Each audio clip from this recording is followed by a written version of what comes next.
नमस्कार दर्शकों, मैं सचिन यादव चुनाव पे चर्चा खास प्रोग्राम में आपका फिर से स्वागत करता हूं।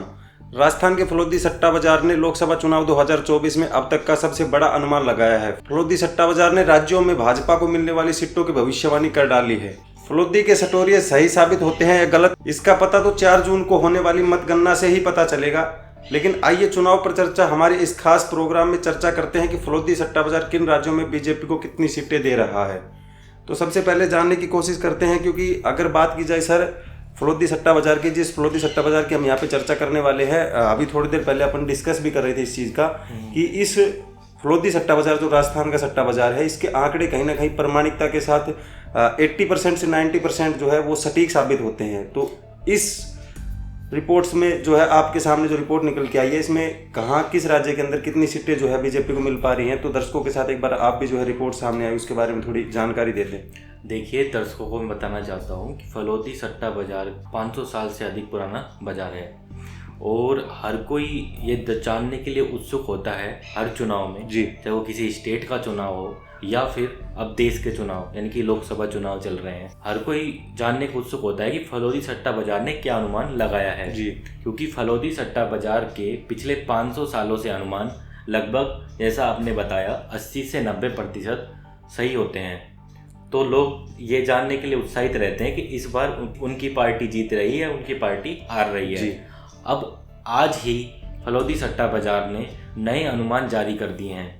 लगभग 15 स्टेट के अनुमान उन्होंने जारी किए हैं और बताया है कि बीजेपी को वहां पर कितनी सीटें मिलने जा रही हैं और पिछली बार मिली हुई सीटों से कितना नुकसान होने जा रहा है। तो चलिए इस वीडियो में डिस्कस करते हैं कि किस स्टेट में फलोदी सट्टा बाजार ने कितनी सीटें दी हैं और पिछली बार से कितना नुकसान होने जा रहा है।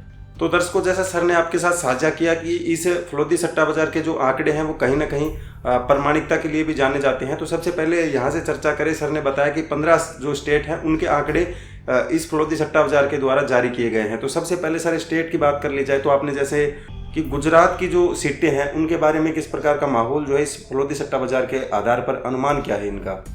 देखो, गुजरात में बीजेपी है ना, जब से चुनाव में जीती है 2014 में, प्रधानमंत्री मोदी जी जब से गुजरात के सीएम से हटकर और देश में प्रधानमंत्री का चुनाव लड़ा है, तब से गुजरात उनको पलकों पे रखा है गुजरात ने। और गुजरात हमेशा 26 लोकसभा सीटों में 26 की 26 जिताकर भेज रहा है जी, तो चाहे वो 2014 की बात हो चाहे वो 2019 की बात हो। लेकिन जो आज फलोदी सट्टा बाजार के सटोरियों ने भाव जारी किया है उसके अनुसार उन्होंने भी इस बार चौंका दिया है। उनके अनुसार इस बार बीजेपी को करीब 23 सीटें ही गुजरात में मिल पाएंगी, यानी कि प्रधानमंत्री के गढ़ में लगभग इस बार 3 सीटों का नुकसान फलोदी का सट्टा बाजार दिखा रहा है, जो कि शुरुआत में ही, जो हमारे आंकड़ों की शुरुआत हुई है, वहीं पर ही बीजेपी के लिए एक बहुत बड़ा नुकसान है। जब अगर प्रधानमंत्री मोदी के गढ़ में ही अगर 3 सीटों का नुकसान हो रहा है तो आगे के स्टेट में क्या होता है ये तो देखने वाली बात होगी। ठीक, तो जैसे सर आपने गुजरात का हाल बताया, इसके बाद नेक्स्ट जो अपडेट अपने सामने आई थी वो मध्य प्रदेश स्टेट से लेकर थी। तो उसके बारे में जो है कितनी सीटें का नुकसान जो है बीजेपी को उठाना पड़ सकता है, या फिर यूँ कहीं कि कांग्रेस की तरफ जो है कितनी सीटें अपना रुख कर सकती हैं? देखो, मध्य प्रदेश में पिछली बार बीजेपी को 1 सीट का नुकसान हुआ था जी, यानी कि 1 सीट कम आई थी बीजेपी को। ऐसे ही लगभग 2014 के भी रिजल्ट्स रहे थे जी, लेकिन इस बार के रिजल्ट भी कोई बदलाव ना करते हुए फलोदी सट्टा बाजार ये कह रहा है कि इस बार भी 1 सीट या फिर 2 सीटों का नुकसान हो सकता है जी, यानी कि बीजेपी को मध्य प्रदेश से कोई चिंता की लकीरें नहीं दिखाई दे रही हैं। अब सर इसके बाद अगर नेक्स्ट स्टेट की बात कर ले जिसमें जो है चुनाव भी कंप्लीट हो चुका है और लगातार हम दर्शकों के साथ अपडेट भी रहते हैं इन चीज़ों के लेकर, तो हम राजस्थान के बारे में चर्चा करना चाहेंगे कि इसकी जो है कितनी सीटें फलोदी सट्टा बाजार के अनुसार जो है कन्फर्म हो चुकी हैं। देखो, फलोदी का सट्टा बाजार राजस्थान में बीजेपी को 18 से 20 सीटें दिखा रहा है जी, लेकिन फलोदी का सट्टा बाजार ये भी कह रहा है कि बीजेपी 15 तक भी सिमट सकती है राजस्थान में जी, और जैसा हम भी वीडियोज में चर्चा कर रहे हैं कि 15 तक सीटें बीजेपी की आ सकती हैं जी। अभी कई सीटें ऐसी हैं जहां पर मुकाबला फंसा हुआ है जी। तो अगर इससे विपरीत अगर 2014 के परिणाम देखें या फिर 2019 के, राजस्थान भी एक ऐसा स्टेट है जिसकी जनता ने प्रधानमंत्री मोदी को पलकों पर बिठा के रखा है जी। 2014 की बात करें या फिर 2019 की बात करें, हर बार राजस्थान ने 25 की 25 सीटें प्रधानमंत्री के मोदी के खाते में डाल दी थी। लेकिन इस बार के फलौदी सट्टा बाजार के अनुमानों को भी देखें तो बिल्कुल चौंका रहे हैं। अगर बीजेपी 15 सीटों पर आती है तो इससे साफ है कि बीजेपी को सीधा सीधा 10 सीटों का नुकसान हो रहा है, जो कि बीजेपी के लिए राजस्थान में भी एक बहुत बड़ा नुकसान होगा। इसी के साथ मैं एक बात और जोड़ना चाहूँगा। देखो, पहले चरण का जब चुनाव हुआ था राजस्थान में, तब वोटिंग प्रतिशत कम हुआ। उसके बाद आपने देखा कि राजनीति में एक अग्रेशन भी दिखाई दिया।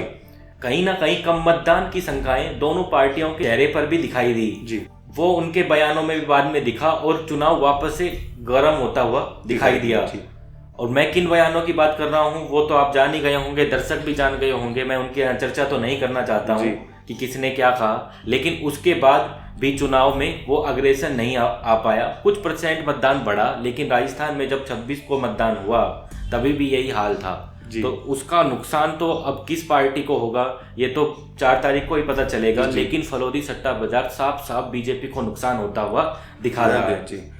पर जैसे आपने सर अभी कहा कि कम मतदान प्रतिशत से नुकसान तो किसका होगा, तो नुकसान तो सर हमें अगर देखा जाए एक तरीके से तो नुकसान तो साफ दिखाई दे रहा है। क्योंकि पिछली बार की तुलना की जाए 2019 की, जैसे आपने बताया कि राजस्थान की जनता जो है लगातार बीजेपी के प्रति अपना प्यार जो है वो जाहिर करती है। लेकिन इस बार फलौदी सट्टा बाजार ने भी जो है अपने हाथ ऊपर कर लिए इस मामले को लेकर। तो यहाँ पे तो जो है एक प्रकार से कह सकते हैं। तो सर ठीक है, जैसे राजस्थान की हमने दर्शकों के साथ चर्चा की, इसके बाद नेक्स्ट स्टेट अगर छत्तीसगढ़ के बारे में अगर चर्चा करना चाहें तो उसमें किस प्रकार का माहौल देखा जा सकता है, या बीजेपी को यूँ कहे कि कितनी सीटों का नुकसान इस स्टेट से उठाना पड़ सकता है? देखो, जो फलौदी सट्टा बाजार ने छत्तीसगढ़ के अनुमान जारी करे हैं उनके अनुसार भाजपा को यहाँ पर 10 से 11 सीटें मिलेंगी और भाजपा यहाँ पर 9 सीटों तक भी सिमट सकती है। लेकिन मैं आपको एक चौंकाने वाली बात बता दूं कि इस बार बीजेपी के लिए 2 नए गढ़ बनने वाले हैं। वो है मध्य प्रदेश और छत्तीसगढ़, जहां से बीजेपी को नुकसान नहीं होता हुआ दिख रहा है। यहाँ पर बीजेपी के मार्क 100/100 भी रह सकते हैं।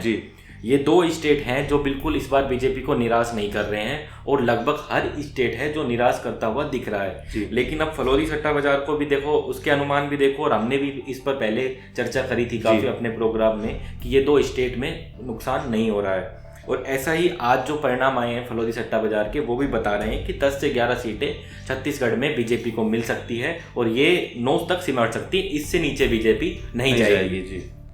तो जैसा सर आपने अभी बात की छत्तीसगढ़ की, इसके बाद सर नेक्स्ट स्टेट अगर उत्तराखंड की बात की जाए तो उत्तराखंड में भी हो सकता है कि इस बार बीजेपी को कुछ सीटों का नुकसान उठाना पड़े।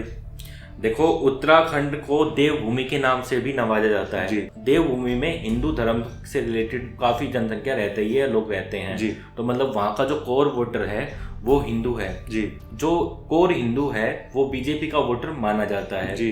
और वैसा ही कुछ आधार उत्तराखंड के सीटों में फलौदी सट्टा बाजार के आधार में भी दिख रहा है।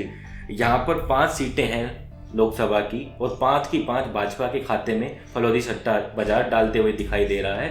इसका साफ मतलब है जैसा पिछली बार परफॉर्मेंस रही थी वैसे इस बार भी रहती हुई दिखाई दे रही है। अब सर सबसे ज़रूरी चर्चा यहाँ पे एक केंद्र शासित प्रदेश की कर ली जाए। जैसे हमने लगातार, आपने भी हमसे बातें की और हमने दर्शकों के साथ भी ये चीज़ साझा की कि दिल्ली की जो गद्दी है उसके ऊपर कौन जो है वो नहीं बैठना चाहता। तो सर मैं यहाँ पे बात करूँगा दिल्ली की जो लोकसभा सीटें हैं उनमें जो है किस प्रकार का माहौल देखने को मिल रहा है, और बीजेपी को कहीं ना कहीं लगातार जो है 2019 और 2014 में देखा गया कि दिल्ली से जो है 7 की 7 लोकसभा सीटें जो है बीजेपी के खाते में जाती हैं। लेकिन इस बार क्या हो सकता है कि फलौदी सट्टा बाजार के जो आंकड़े आए हैं उनके आधार पर जो है कि ये सीटें जो है कम देखने को मिल सकती हैं? देखो, जैसा आपने दिल्ली के बारे में पूछा, आज एक खबर चर्चा में है कि केजरीवाल जी को जमानत मिल सकती है और वो जमानत इसी आधार पर दी जा रही है कि उनको चुनाव प्रचार कर पाएंगे। अब ये चुनाव प्रचार के लिए जब केजरीवाल जैसा एक बड़ा चेहरा वापस से चुनाव में आएगा तो समीकरण तो वापस से फिर बदलेंगे। और ये समीकरण कुछ बदलते हुए भी आपको आगे दिखाई देंगे। लेकिन हाल ही में जो रिपोर्ट आई है उसके अनुसार फलौदी सट्टा बाजार 6 से 7 सीटें यानी कि बीजेपी खाते में डालता हुआ दिखाई दे रहा है। लेकिन फलौदी सट्टा बाजार ये भी कह रहा है कि ये सीटें 3 तक भी सिमट सकती हैं।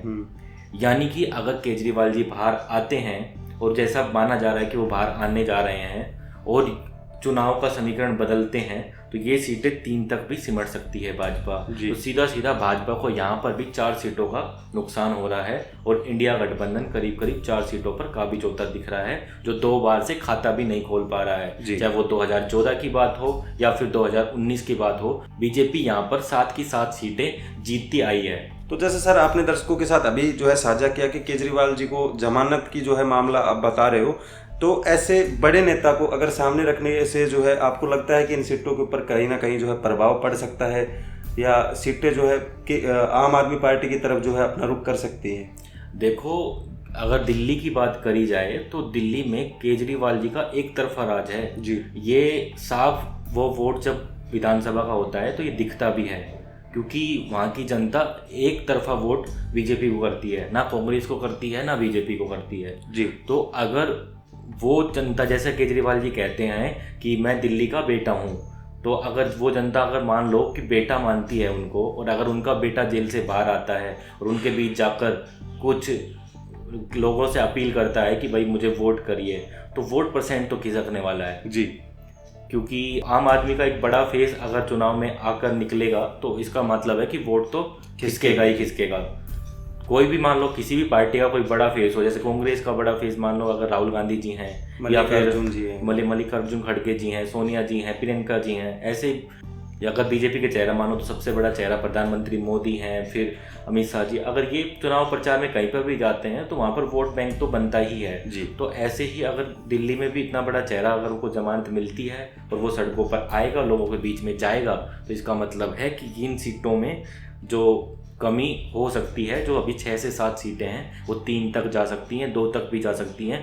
हमारे पास जो कमेंट्स भी आ रहे हैं लोगों के, वो ये बता रहे हैं कि यहाँ पर सीटें 1 या 2 पर भी बीजेपी सिमट सकती है जी। तो ऐसा ही कुछ है कि फलोदी सट्टा बाजार भी ये कह रहा है कि 3 सीटों तक भी बीजेपी सिमट सकती है जी। और आगे जैसे आंकड़े आते रहेंगे, हम अपने दर्शकों के साथ लगातार साझा करके उनसे जो है जुड़ने की कोशिश करते रहेंगे। जैसे अभी आप, जैसा आपने कहा कि दिल्ली में 25 तारीख को चुनाव है, हो सकता है केजरीवाल जैसे बाहर आएंगे, चुनाव प्रचार करेंगे, चुनाव का माहौल बनेगा, तो उसके आधार पर फिर फलोदी सट्टा बाजार ऊपर नीचे कुछ होगा और उसकी रिपोर्ट हम आपके सामने फिर लेकर आएंगे कि भाई सीटें कम हुई या बीजेपी की वापस सीटें बढ़ गई जी। तो सर जैसे हमने बात कर ली दिल्ली की, इसके बाद सर मैं नेक्स्ट स्टेट हरियाणा पे चलना चाहूँगा कि इसमें जो है किस प्रकार का माहौल जो है वो देखा जा सकता है, क्योंकि हाल ही के अंदर इस देश में भी जो है आपने कहा था, जैसे हमने पिछली वीडियोस में भी चर्चा की थी कि कहीं ना कहीं जाट समुदाय का जो है विरोध इस स्टेट में देखा जा रहा है। तो इन सीटों के ऊपर जो है किस प्रकार का आपको लगता है कि जिस प्रकार 2019 में हरियाणा की जनता ने एक तरफा जो है बीजेपी को जिताने का काम किया था, जो इस बार भी जो है ऐसा कुछ होता हुआ दिखाई दे रहा है, या फिर इन सीटों में ऊपर नीचे जो है हो सकता है? देखो, हरियाणा की आपने चर्चा की और अभी थोड़ी देर पहले खबर आ रही थी जी कि हरियाणा में जो 4 निर्दलीय विधायक हैं जी, वो बीजेपी को छोड़कर कांग्रेस को सपोर्ट देने जा रहे हैं, यानी कि अस्थिर हो गई है वहाँ पर अगर सरकार ऐसा होता है तो जी। और परसों ही वहाँ के जो नए मुख्यमंत्री हैं जी, सैनी जी, उन्होंने अपने विधानसभा चुनाव के लिए नामांकन दाखिल किया है जी। तो इस तरीके से ऐसा लग रहा है कि हरियाणा की राजनीति में काफ़ी उथल पुथल मची हुई है जी। और वो उथल पुथल आपको पिछले 1 महीने पहले भी दिखी थी जब वहाँ के मुख्यमंत्री बदल दिए गए थे।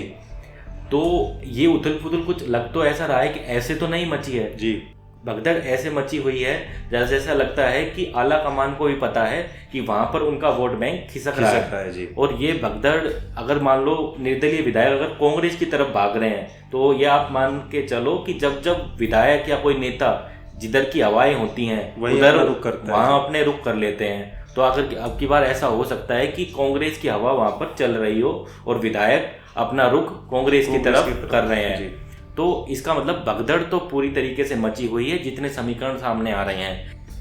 अगर मैं फलोदी सट्टा बाजार को आधार मानूं तो हरियाणा में फलोदी सट्टा बाजार बीजेपी को 5 से 6 सीटें अभी भी दे रहा है 10 में से, लेकिन फलोदी सट्टा बाजार ये कह रहा है कि भाजपा यहाँ पर 2 तक भी सिमट सकती है जी। यानी कि 2 अगर सीटें भाजपा को यहाँ पर आती हैं तो करीब करीब 8 सीटों का नुकसान होने जा रहा है जी। जो कि एक बहुत बड़ा नुकसान बीजेपी के लिए होगा, क्योंकि आगे यहाँ पर विधानसभा चुनाव भी आने वाले हैं नवंबर दिसंबर में जी।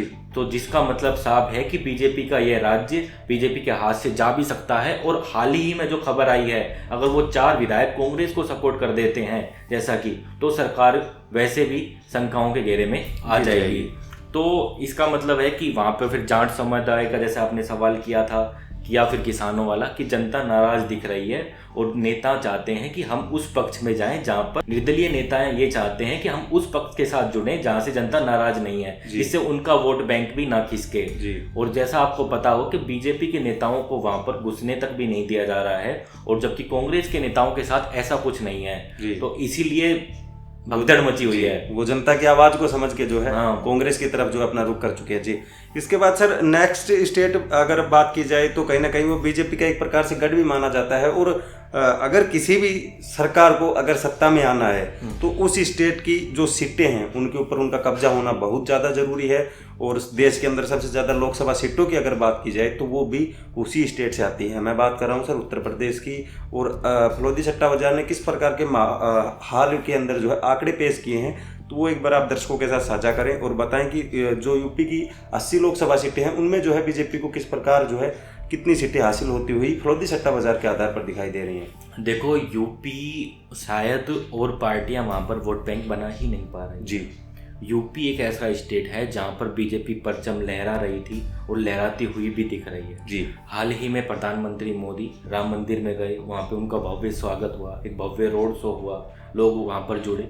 तो ये सारी चीजें जुड़ती है चुनाव में। जी, और ये इम्पैक्ट करती हैं वोटों पर भी। जी, वहाँ के लोगों के जहन में तो ये जाता ही जाता है कि एक हमारा ऐसा नेता है जो हमारे बीच में आ रहा है, हमारे भगवान को आकर देख रहा है, संभाल रहा है, पूजा कर रहा है। और अगर वहाँ पर देखो तो प्रधानमंत्री दंडवत हुए थे। जी, तो वो दंडवत होना सनातन धर्म में एक बहुत बड़ी चीज़ मानी जाती है। तो ये बहुत बड़ा इम्पैक्ट डालता है, ये ऐसी बात नहीं है कि इम्पैक्ट नहीं डालता। जी। तो ऐसा ही इम्पैक्ट फलोदी का सट्टा बाजार भी दिखा रहा है। अब उत्तर प्रदेश में अगर बात की जाए तो 64 से 65 सीटें आ रही हैं भाजपा को, जो पिछली बार अगर सीटों की बात करें तो 62 सीटें थी, यानी कि भाजपा की सीटें बढ़ती हुई दिखाई दे रही हैं। लेकिन फलोदी का सट्टा बाजार ये भी कह रहा है कि ये सीटें 58 तक रह सकती हैं। जी, अगर ये 58 भी रहती हैं तो इसका मतलब है कि जो गठबंधन हुआ है सपा और कांग्रेस के बीच में, वो तब भी गठबंधन होने के बाद भी भाजपा को कोई बड़ा नुकसान उत्तर प्रदेश में नहीं करता हुआ दिखाई दे रहा है। जी, और ये 58 सीटें भी अगर आती हैं तो पिछले बार से बीजेपी को सिर्फ 4 सीटों का नुकसान होगा। जी, और अगर ये सीटें बढ़ जाती हैं तो बीजेपी को 3 से 4 सीटों का फायदा होगा। जी, तो इसका मतलब है कि बीजेपी के लिए उत्तर प्रदेश तो कहीं नहीं जा रहा है। जी, उत्तर प्रदेश में तो वो बड़ी जीत हासिल करने जा रहे हैं। अब ये 58 सीटों का अगर आप माने तो ये मुझे सच भी लग रहा है, क्योंकि अगर मैं मानूं 2 या 3 सीटें ऐसी भी हो गई थी जो शायद बीजेपी अपने खाते में जाती हुई दिखाई दे रही थी, लेकिन अब बीजेपी के खाते से हटकर वो कांग्रेस या फिर सपा के खाते में जाती हुई दिखाई दे रही है। देखो, जैसे अखिलेश जी ने पहले नहीं चुनाव लड़ रहे थे, अब वो चुनाव लड़ने का उन्होंने फैसला किया। जब इतना बड़ा नेता आता है तो जीतने की संभावनाएं बहुत अधिक हो जाती हैं। दूसरी सीट रायबरेली की, ये भी अनुमान था कि रायबरेली से भी शायद कोई बड़ा नेता ना भी आए, पर अगर अब राहुल गांधी जी वहां से आ गए हैं तो इसका मतलब है कि जीत की संभावनाएं बहुत अधिक हो गई है। तीसरी सीट अमेठी की भी है, जो शुरू में ये बताया जा रहा था कि भाई वहां पर आसानी से स्मृति ईरानी जीत जाएंगी, लेकिन प्रियंका जी कल ही वहां पर अमेठी पहुंच चुकी हैं। उन्होंने ऐलान किया है कि मैं खूंटा लेके आई हूं और जब तक 13 तारीख को यहाँ पर मतदान नहीं होगा तब तक यहीं रहूंगी। तो अगर प्रियंका जी 7 से 8 दिन अगर वहां पर रहेंगी तो इसका मतलब है अमेठी में भी चुनाव बनने जा रहा है और कड़ी टक्कर कांग्रेस वहां पर भी देने जा रही है। अगर स्मृति ईरानी जी को उनका एक कार्यकर्ता अगर हरा देता है तो ये तो देश की मीडिया में बड़ी सुर्खियां बनने जा रहा है अगर ये खबरें। तो सर जैसा आपने उत्तर प्रदेश का हाल बताया, लेकिन सर इसके बाद जो है एक सवाल, जैसे आपने राम मंदिर का भी हाल ही के अंदर मुद्दा उठाया था, तो अभी कुछ दिन पहले जैसे अपन भी बैठ के इस चीज़ के ऊपर चर्चा कर रहे थे कि कहीं ना कहीं राहुल गांधी का ये बयान आया था कि हम भी जो है राम मंदिर जाकर जो है अपना दर्शन करेंगे। तो उस प्रकार का उन जो है वो लगता है कि अभी हाल ही के अंदर तो उनका जो है ठंडे बस्ते में ये चीज़ें जा चुकी हैं। देखो, राम मंदिर वो करेंगे या नहीं करेंगे इसका कोई पुख्ता पुष्टि तो नहीं हुई, लेकिन खबरें थी और खबरों के आधार पर मैं खबरें आपको बता देता हूँ। देखो, राजनीति इस टाइम चरम पर है और बीजेपी नहीं चाहती कि वो राम मंदिर जाएं। ये मेरा एंगल है और ये खबरें ही हैं, बस इसको खबरें की तरीके से आप लें। पहले खबरें थी कि जब भी वो नामांकन दाखिल करेंगे वो पहले राम मंदिर जाएंगे। वहाँ से उनके द्वारा परमिशन भी ली गई, लेकिन बीजेपी नहीं चाहती है कि वो राम मंदिर जाएं और वो दाव खेल लें। तो बीजेपी ने क्या किया कि महामहिम राष्ट्रपति जी को वहाँ पर राम मंदिर भेज दिया, जिससे उनको जो अनुमति मिलनी थी वो अनुमति नहीं मिल पाई, और जिसके बाद शायद उनका प्लान कैंसिल हो गया। तो इस तरीके की राजनीति अभी चरम पर है। बीजेपी नहीं चाहती है कि चुनाव के बीच में वो कहीं जाएं वहाँ पर, और उसका इम्पैक्ट कहीं ना कहीं जो उनकी राजनीति के लिए फ़ायदा देती हैं वो चीज़ राहुल गांधी कहीं ना कहीं तोड़ दें, वो बीजेपी कहीं भी नहीं चाहती है। जी, लेकिन सर जैसे आपने ये बात बताई तो इससे एक बात तो साफ हो जाती है कि देश में दोनों ही पार्टियां भरसक प्रयास जो उनसे हो पा रहे हैं इन चुनाव को लेकर, वो दोनों ही पक्षों के द्वारा किए जा रहे हैं फिलहाल। तो देखो, हर बार देखो चुनाव में कोई ना कोई एक मुद्दा होता है जी। बीजेपी हमेशा चुनाव पर एक मुद्दा पकड़ती है शुरुआत में, और उसी के आधार में अंत तक चुनाव लड़ती है जी। देखो, अगर 2014 में बात करी जाए तो मोदी जी हर रैली में कहते थे अच्छे दिन आने वाले हैं, खूब हुई महंगाई की मार। तो मतलब एक मुद्दा था और अंत तक यही मुद्दा था जी। जिस प्रकार काले धन की बात की गई थी, रोजगारों की बात की गई थी जी, तो यही मुद्दा था और इसी के आधार पर अंत तक चुनाव लड़ी और बड़ी जीत हासिल करी जी। वहीं अगर 2019 की बात की जाए तो बीजेपी के पास एक मुद्दा था देश सुरक्षा का जी। तो वही मुद्दा स्टार्ट से लिया बीजेपी ने और अंत तक वही रखा जी। उसी के आधार पर बड़ी जीत हो गई। लेकिन अब 2024 की अगर अपन बात करें तो देखो, आपको कोई मुद्दा ऐसा दिखेगा ही नहीं जो शुरुआत से लेकर अब तक कंटिन्यू चलता आ रहा हो। कभी कुछ मंगलसूत्र आ जाता है तो कभी कुछ आ जा रहा है। मतलब एक मुद्दा ऐसा नहीं है कि अगर आप 19 तारीख से देश में चुनाव स्टार्ट हुए थे उससे पहले रैलियां स्टार्ट होने लगी थी। अलग अलग, कभी भ्रष्टाचार का मुद्दा चल रहा है तो कभी हिंदू मुस्लिम चल रहा है तो कभी महंगाई के आधार पर कोई बोलता है, कभी इधर से रोजगार के आधार पर होता है, इधर अग्निवीर पे करते हैं। तो मतलब अलग अलग मुद्दे चल रहे हैं जी। मैं कोई एक मुद्दा बीजेपी के पास नहीं है, और राजनीतिक विश्लेषक ये मान रहे हैं कि बीजेपी को मुद्दा ना मिलना बीजेपी के लिए एक बड़ा नुकसानदायक बात होगी इस चुनाव में, क्योंकि बीजेपी की रणनीति इस प्रकार से नहीं रही है कभी भी कि इस तरीके से चुनाव लड़ना जी। तो सर, जैसा हमने उत्तर प्रदेश के बारे में तो बहुत सारी बातें जो है वो कर ली, हर प्रकार की राजनीति जो है इसकी समझ ली। इसके बाद सर मैं नेक्स्ट स्टेट की अगर बात करना चाहूँ तो झारखंड के बारे में आपसे पूछना चाहूँगा कि इसमें जो है यहाँ की सीटों में कितना उतार चढ़ाव अपने को देखने को मिल सकता है। देखो, केजरीवाल जी से पहले यहाँ के मुख्यमंत्री भी जेल में गए थे जी। ये पहले मुख्यमंत्री थे जो जेल में गए थे, उसके बाद केजरीवाल जी जेल में गए जी।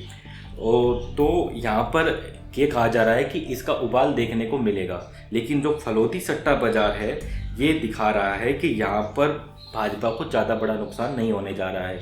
यहाँ पर 10 से 11 सीटें भाजपा के खाते में आएंगी जी। लेकिन फलोदी सट्टा बाजार ये भी कह रहा है कि ये सीटें 6 तक भी सिमट सकती हैं।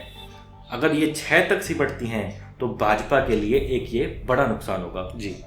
तो सर, जैसा हमने झारखंड की चर्चा अपने दर्शकों के साथ की, इसके बाद सर मैं नेक्स्ट स्टेट अगर साउथ की बात कर ली जाए, तमिलनाडु स्टेट की बात कर ली जाए, तो वहाँ पे जो है प्रधानमंत्री का काफ़ी लगाव भी रामेश्वर मंदिर से भी देखा जा रहा है, और कई प्रकार के तमाम प्रकार के कार्य जो है और वो जाते भी रहते हैं इन स्टेटों के अंदर। तो यहाँ पे जो है हालांकि बीजेपी का जो वर्चस्व है वो कामयाब तो नहीं रहा, लेकिन अगर बात की जाए इन चुनाव की तो क्या हो सकता है कि इस बार जो है बीजेपी इन चुनाव में अपना वर्चस्व वहाँ कायम करने में सफल हो पाए?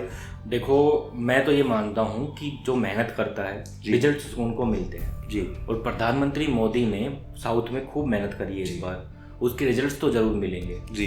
अब जहाँ पर उनका खाता भी नहीं खुलता था वहाँ पर खाता खुल सकता है, सीटें आ सकती हैं, तो ऐसा तो है जी। तो ऐसा नहीं है कि भाई उन्होंने जो मेहनत करी उसके रिजल्ट्स भी नहीं आएंगे जी। ये तो आपकी लाइफ में भी है कि अगर आप मेहनत करेंगे कुछ ना कुछ तो होगा ही जी, हासिल तो कुछ ना होगा। हाँ, तो जितनी उन्होंने बीजेपी ने वहाँ पर मेहनत करी है उसका परिणाम फलोदी सट्टा बाजार भी दिखा रहा है। जैसे आप तमिलनाडु की बात कर रहे थे तो बीजेपी को यहाँ पर 3 से 4 सीटें आ सकती हैं, ऐसा फलोदी सट्टा बाजार कह रहा है। और बीजेपी लगातार ये कह रही है, बीजेपी के नेताओं के अंदर से ये बात आती है, वो ऐसा तो नहीं मानते कि उनको नॉर्थ में नुकसान हो रहा है, लेकिन अंदर खाने वो कहते हैं कि जो नॉर्थ में उनको नुकसान होगा वो हम साउथ से पूर्ति करेंगे जी। लेकिन समीकरण ऐसे कह रहे कि इतनी बड़ी जो नुकसान जो हो रहा है ना उतनी पूर्ति तो नहीं होगी, लेकिन सीटें जरूर आ रही हैं साउथ से, खाता जरूर बीजेपी का खुलता हुआ दिखाई दे रहा है। तमिलनाडु की बात करें तो बीजेपी 3 से 4 सीटें ला रही है और यहाँ ये अनुमान 3 सीटों तक भी सिमट सकता है फलोदी के अनुसार। तो जैसे सर आपने तमिलनाडु का हाल बताया, इसके बाद सर एक और साउथ के स्टेट की अगर बात कर ली जाए, वो स्टेट है सर उड़ीसा।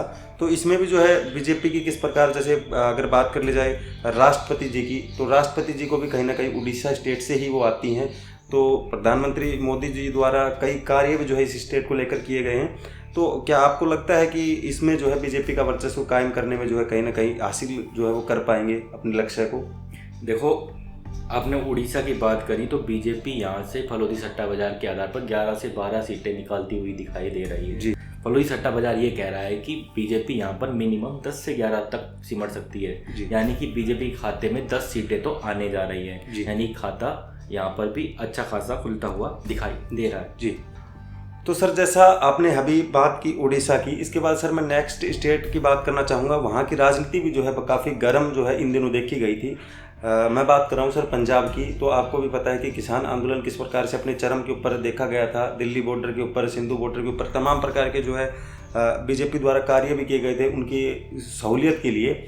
लेकिन सर उनकी जो है किसानों की मानसिकता जो है इसको लेकर किस प्रकार की दिखाई दे रही है? क्या इन चुनाव में उनके द्वारा जो है बीजेपी को एक प्रकार से सपोर्ट कर दिया जाएगा या फिर उनके द्वारा नकार दिया जाएगा? तो इन चीज़ों के ऊपर आप क्या देखते हो और फलोदी सट्टा बाजार के आंकड़े जो है किस प्रकार के दिखाई दे रहे हैं? देखो, 2 बार किसान आंदोलन हुआ और दोनों बार पंजाब से गर्म वो आंदोलन हुआ जी। यूपी में भी उसका कुछ हिस्सा देखने को मिला। मेन वो आंदोलन जो गर्म हुआ वो पंजाब से था जी। और पंजाब का किसान कहीं ना कहीं बीजेपी को नुकसान करता हुआ साफ साफ दिखाई दे रहा है जी। फलोदी सट्टा बाजार को भी आधार माने बीजेपी यहाँ पर 2 से 3 सीटों पर सिमट सकती है जी। बीजेपी को लगभग इतनी ही सीटें यहाँ पर पिछली बार भी मिली थी जी। तो ऐसा कुछ नहीं है कि कोई बड़ा नुकसान हो रहा हो, लेकिन यहाँ पर फायदा होता हुआ भी नहीं दिखाई दे रहा है। लेकिन फलोदी सट्टा बाजार ये भी कह रहा है कि बीजेपी यहाँ पर 0 सीटों पर भी सिमट सकती है, यानी कि बीजेपी को जो 2 सीटें या 3 सीटें 4 सीटें मिलती थी वो भी 0 बन सकती हैं। तो मतलब 4 से 5, मतलब बीजेपी को यहाँ पर भी बड़ा नुकसान हो सकता है और यहाँ से जो है सीटें उनके हाथ से जाने का जो है डर बना हुआ है जी। हाँ जी। इसके बाद सर नेक्स्ट स्टेट की बात की जाए तेलंगाना की, तो इसके जो है अगर बात की जाए मुख्यमंत्री जी की यहाँ के, तो रेवंत रेड्डी जी जिनका नाम है वो काफ़ी सुर्खियों में रहते हैं अपने बयानों को लेकर। तो उनकी अगर चर्चा करना चाहूँ तो वो अपने स्टेट से जो है भाजपा को अगर बात की जाए तो एक प्रकार से उनका जो नज़रिया है वो तो भाजपा विरोधी होने का ही दिखता है। लेकिन क्या इस बार वो अपने स्टेट में जो है भाजपा की सीटें जाने से रोक पाएंगे या नहीं रोक पाएंगे, या फिर भाजपा जो है वो सीटें यहाँ पर ले सकती है? देखो, आपने ऐसे रेवंत रेड्डी जी का उदाहरण दिया जी, तो वो तो भाजपा विरोधी होंगे ही ना, क्योंकि वो तो कांग्रेस से हैं जी। तो अगर वो भाजपा का विरोध नहीं करेंगे तो सत्ता में आएंगे कैसे? क्योंकि वो सत्ता पे तभी काबिज होंगे जब वो भाजपा का विरोध करेंगे जी। लेकिन जैसा वो कह रहे थे कि यहाँ पर बीजेपी खाता भी नहीं खोल पाएगी या फिर 1-2 सीटों पर सिमट जाएगी, वैसा सट्टा बाजार नहीं कह रहा है। सट्टा बाजार कह रहा है कि बीजेपी को यहाँ पर 5 से 6 सीटें आ सकती हैं जी, और मिनिमम बीजेपी 5 सीटों पर सिमट सकती है जी। तो सर जैसा आपने अभी अपने दर्शकों के साथ साझा किया तेलंगाना का हाल, इसके बाद सर हिमाचल प्रदेश की अगर बात की जाए तो उसमें जो है किस प्रकार का माहौल बीजेपी का इस बार देखने को मिल रहा है? फलोदी सट्टा बाजार किस प्रकार के आंकड़े जो है उनके द्वारा जारी किए जा रहे हैं इन सीट को लेकर? देखो, हिमाचल की राजनीति में भी हाल ही में उथल पुथल देखी गई थी जी। जब राज्यसभा के चुनाव में वहाँ पर कुछ विधायकों ने बीजेपी के लोगों को वोट कर दिया था जी। वहाँ पर कांग्रेस की सरकार है हाल ही में, लेकिन उसका असर अब चुनाव में भी देखने को मिल रहा है जी। बीजेपी यहाँ पर 4 की 4 सीटें जीतती हुई दिखाई दे रही है यहाँ से जी। लेकिन फलोदी सट्टा बाजार ये भी कह रहा है कि बीजेपी यहाँ पर 2 तक भी सिमट सकती है जी। लेकिन नुकसान यहाँ पर हो भी सकता है और नहीं भी जी। इसके बाद सर मैं एक आखिरी स्टेट जिसका फलोदी सट्टा बाजार के द्वारा आंकड़े जारी किए गए थे, हालांकि उस स्टेट में कभी बीजेपी का वर्चस्व तो बना नहीं, लेकिन अगर बात की जाए इस बार की 2024 चुनाव की, तो क्या हो सकता है कि इस बार भी उस स्टेट में जो है बीजेपी अपना वर्चस्व कायम कर सकती है या नहीं कर सकती है? तो किस प्रकार के आंकड़े दिखाई दे रहे हैं? सर मैं बात कर रहा हूँ पश्चिम बंगाल की। देखिए, आपने ऐसे पश्चिम बंगाल के बारे में कहा, आप ये नहीं कह सकते कि बीजेपी का वहाँ पर वर्चस्व नहीं बना जी। अगर वहाँ पर 2 पार्टियाँ टक्कर में हैं तो वो बीजेपी है और टीएमसी जी। कांग्रेस वहाँ पर कहीं पर भी टक्कर में नहीं दिखाई देती है जी।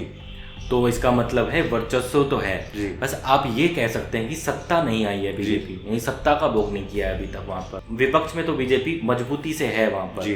और ऐसा ही कुछ लोकसभा चुनाव में भी देखने को मिल रहा है। फलोदी का सट्टा बाजार वहाँ पर बीजेपी को 20 से 22 सीटें दे रहा है जी। और बीजेपी करीब करीब 20 सीटों तक भी यहाँ पर मिनिमम सिमट सकती है, ऐसा फलोदी सट्टा बाजार कह रहा है। कांग्रेस पर यहाँ पर वही 1 से 2 सीटें मिल सकती हैं और बाकी की बची हुई 20 सीटें टीएमसी के खाते में और अदर्स के खाते में जाती हुई यहाँ पर दिखाई दे रही है। यानी कि दोनों का आंकड़ा 50-50 रहने वाला है जी। तो अपन ये नहीं कह सकते कि बीजेपी का वहाँ पे वर्चस्व नहीं है। अगर टीएमसी का वहाँ पर 60% वर्चस्व है तो बीजेपी का ये कह सकते हो कि 40% वर्चस्व है। अब बीजेपी को वो 10% कितने दिनों में कम करेगी ये तो चुनाव में आगे देखने को मिल जाएगा अपने को। जी। तो सर जैसे जो स्टेट की जो लिस्ट अपने सामने निकल के आई थी, फलोदी सट्टा बाजार ने जो आंकड़े जारी किए थे उनकी चर्चा तो हमने कर ली, लेकिन सर अगर टोटल बात कर ली जाए कि बीजेपी को इस बार कितनी सीटों का जो है लॉस हो सकता है अकॉर्डिंग टू फलोदी सट्टा बाजार। जी देखो, फलोदी सट्टा बाजार ने अभी इन 15 स्टेट की लिस्ट जारी करी है हाल ही में जी, और अभी बाकी के बचे हुए स्टेट की कोई लिस्ट जारी नहीं हुई है। और इस लिस्ट में उन्होंने ये बताया है कि बीजेपी को 50 से 80 सीटों का नुकसान पिछली बार से हो सकता है जी। तो इसका मतलब है कि ये बहुत बड़ा नुकसान बीजेपी के लिए होने जा रहा है। और अब जब बाकी स्टेट्स की लिस्ट और आ जाएगी तो उसके आधार पर ये पता चलेगा कि बीजेपी की सरकार आ रही है या नहीं आ रही है जी। तो अगर इतना बड़ा भी अगर नुकसान होता है और बाकी की जो लिस्ट आती है उसमें भी ऐसा नुकसान देखने को मिलता है तो इसका मतलब है कि जैसा समीकरण अपन ने बात करी थी कि इस बार अदर का बहुत बड़ा फैक्टर रहने वाला है, वैसा ही कुछ फैक्टर फलोदी सट्टा बाजार भी दिखा रहा है। फलोदी सट्टा बाजार भी ये कह रहा है कि इस बार दोनों पार्टियां कड़ी टक्कर में होंगी, चाहे वह एनडीए हो या इंडिया। अभी जो 15 स्टेट की लिस्ट आई है उस हिसाब से तो ठीक है सर, जैसा आपने 15 स्टेट की जैसे लिस्ट आपके सामने आई थी आपने दर्शकों के साथ साझा की, तो दर्शकों फिलहाल हमारे जाने का वक्त हो गया है, तो फिलहाल हम आपसे लेते हैं विदा। और अगर आपके हिसाब से अगर इन सीटों में कोई और उतार चढ़ाव अगर आपको पता लगता है, किसी जरिए से पता लगता है या कुछ और आपकी राय है, तो नीचे कमेंट बॉक्स आपके लिए खुला है, आप उसमें अपनी राय रख सकते हैं। मैं दर्शकों से एक अपील भी कर दूं, अगर वो अपनी राय बताएंगे और अच्छे से बताएंगे और अगर हमें इस वीडियो के नीचे 1000 कमेंट मिल जाते हैं जी, तो हम उस पर भी एक वीडियो बनाकर लोगों को बताएंगे कि किस स्टेट में किस पार्टी का वर्चस्व है। तो आप अच्छे से अपना कमेंट लिखें और सीटें भी अपनी नीचे कमेंट में लिखें, जिससे जितने अधिक कमेंट होंगे उसके आधार पर हम एक वीडियो बनाकर लोगों को ग्राउंड जीरो की रिपोर्ट से अवगत करा पाएंगे। इसमें आप भी सहयोग कर सकते हैं। जी, फिलहाल दर्शकों मैं था आपका होस्ट सचिन यादव, हमारे साथ चर्चा करने के लिए यहाँ पे उपस्थित है सर पुरुषोत्तम शर्मा जी। तो अगर आपने अब तक वीडियो को लाइक नहीं किया तो जाके सबसे पहले वीडियो को लाइक कर लो, चैनल को सब्सक्राइब कर लो, उसके साथ जो बेल आइकन है उसको प्रेस कर लो ताकि आने वाली हर वीडियो आपको सबसे पहले मिल सके। तो मिलते हैं ऐसे ही चुनाव से जुड़ी और रोचक जानकारियों के साथ, तब तक के लिए धन्यवाद। ऐसी ही और खबरों से हमेशा अपडेट रहने के लिए चैनल को सब्सक्राइब कर लीजिए और वीडियो पसंद आया हो तो लाइक और शेयर करना ना भूलें।